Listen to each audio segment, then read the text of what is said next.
Students, through this recorded session, today we will revise the poem A Tiger in the Zoo. So, firstly, we will have a brief introduction to this poem. Students, this poem written by Leslie Norris explains the agony and helplessness of a caged tiger that lives in a zoo. The poet explains what his life could be if he had been a free animal. The poet has tried to explain about the condition of animals that are caged by human beings for their own fun. So, now the summary of the poem starts. The poem begins with a description of a tiger that is very beautiful and is walking in his little cage. He has beautiful stripes on his skin and has velvet-like soft paws. But the tiger is not happy, and he is quite angry about being confined in the cage.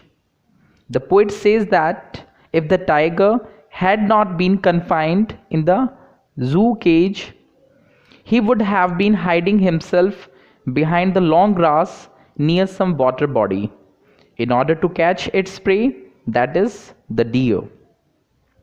Also, he would have been terrorizing the residents of the villages around the forest area.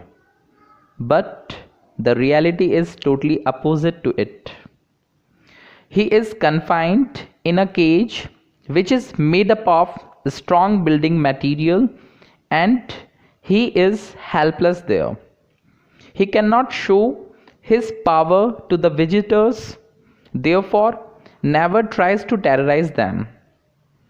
The tiger is described as being powerless and agonized by the poet.